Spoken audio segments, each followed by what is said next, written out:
Juch heißt das Juhu, ich habe ein Rendezvous mit Gusti, einer Schusterin aus Felden. Wir haben noch keinen Termin, sie kommt erst heute nach Wien und wird sich telefonisch bei mir melden. Oh Gott, oh weh, was ich im Schwien seh, das raubt mir jede Chance bei meinem Mädel. Wie konnte das passieren? Ein Wimmer auf der Stirn, ein großes, schieres, ekelhaftes Drehbuch mitten am Schädel. Ich sofort zu meinem Arzt, noch als erstes an mein Arzt. Nach 3 Stunden komm ich endlich an die Reihe. Er verschreibt mir eine Creme und er sagt, wenn ich die nehm, wird es Wimmer morgen sicher nimmer sein. Am Tag darauf bin ich komplett mit Pusteln überzogen. Ich schlag die gelben Seiten auf und such Dermatologen. Ich ruf bei alle an und jede Arzthelferin gibt mir frühestens in einem Jahr einen Termin. Na, da renn ins Spital mit der Grenzen überall. Schon am nächsten Abend kommt ein Arzt und spricht. 3-mal täglich an Tinktur, 10 Tabletten und dazu. Und die Creme schmiert sie weiterhin ins Gesicht. Es juckt und brennt und ich tue schmieren. Und es war noch bevor das Wimmerl auf der Stirn. In der Nacht komm ich heim, mir wird schwindelig, ich muss schreien. Und im Beipackzettel steht, das ist normal. Auch im Darm hat's mich zwickt und einen Durchfall hab ich gekriegt. Also flitze ich mit der Flitzen ins Spital. Gut kennt sich keiner raus, was kennt die Hand, wo kehre ich hin? Sie schicken mich zum Röntgen auf die Radiologie. Das Wimmerl war am Röntgenbild ein großer schwarzer Knopf. Der Primar sagt, aha, ja, was haben wir da im Kopf? Das ist sicher ein Tumor und der kommt mir böse vor. Der gehört am besten heute noch operiert. Ich schrei auf, Herr Doktor, nein, das wird nur das Wimmerl sein. Ui, da sagt der Herr Primar ganz echauffiert.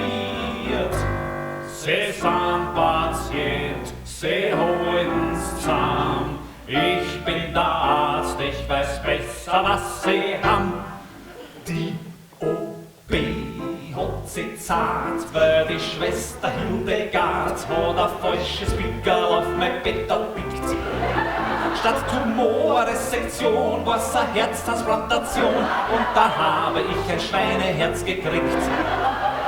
Nur leider der Tumor vom Herrn Primar war noch nicht hin. Er schickt mich mit dem Röntgenbild zur Chemotherapie. Der hat mir tadellos die schiere Grenzen weggebrennt. Nur bläder, weiß auch die Haare und alles sind.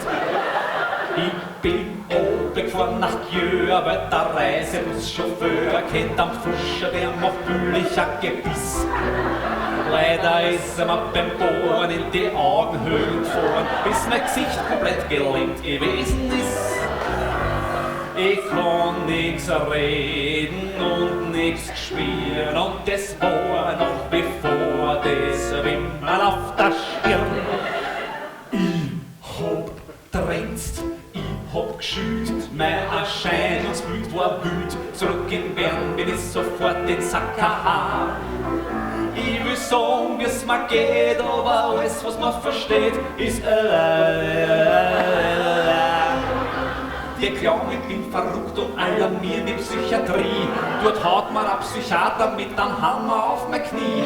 Da stritzen sie mich nieder und fixieren mich mit der Gurt. Und der Pfleger lacht, heute gehen wir nimmer fort. Plötzlich spüre ich einen Schmerz in mein neichen Schweineherz. Und der Pfleger holt einen Tierarzt für einen Check. Und der fragt, der mir irritiert, ist das Schweindel nicht kastriert? Und dann zwickt er mir mein Hodensackerl weg. Es tut so weh, ich war so arm, das war mir zu viel, da bin ich gestorben.